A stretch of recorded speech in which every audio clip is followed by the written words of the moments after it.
Here are two watermelons.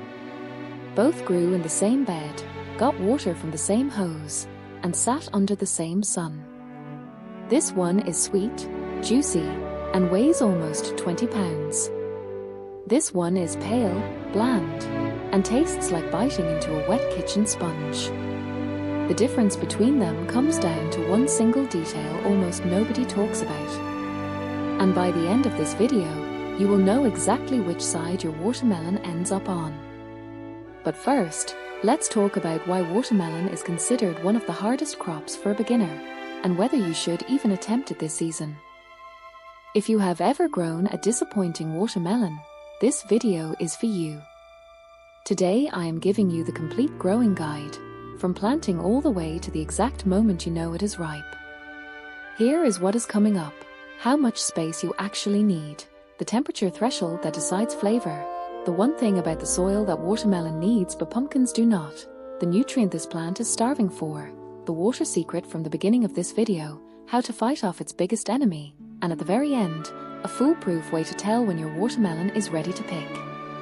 Stick around for that last one, because most guides get it wrong. Let's start with the hard truth. Watermelon is not a beginner crop, and it is not a small garden crop either. Each plant needs about 5 feet by 5 feet of space, which is 25 square feet per plant. If you are planting 4 of them, that is a full 100 square feet dedicated to just one crop. That is what I call a garden hog. If you do not have that kind of room, do not switch this off yet. In a minute, I will show you a compact trellis option that can cut that footprint by a large margin.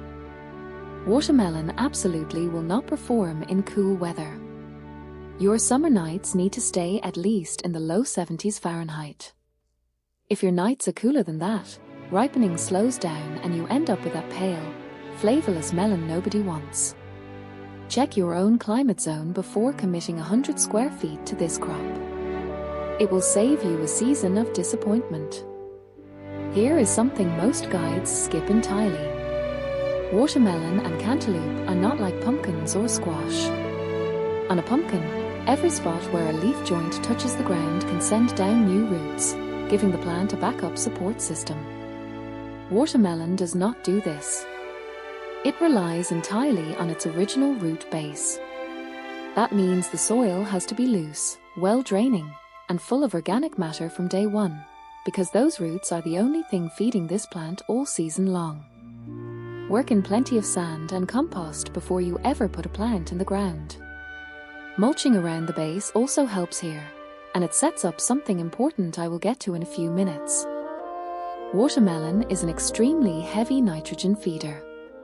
Plan on at least 2 feedings of a nitrogen source like blood meal over the course of the season. A single fruit can weigh 15 to 20 pounds, and that kind of growth simply cannot happen without steady nitrogen behind it. A mix of a fast-acting feed early on and a slower release option later in the season keeps the nitrogen available exactly when the plant needs it most.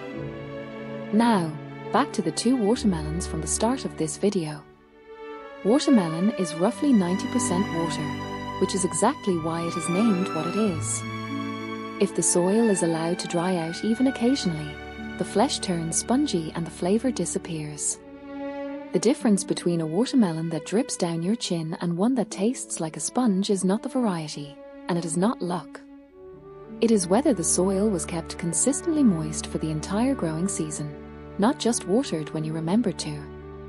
That is the one detail from the beginning of this video. Consistency beats quantity every time. Keeping the soil damp does come with a trade-off. Powdery mildew loves that same environment, and watermelon is especially prone to it. A weekly baking soda spray helps keep it under control, and drip irrigation is the ideal long-term solution if you can set it up. If you want the full breakdown on fighting powdery mildew, check the card on screen right now. And here is the payoff I promised you.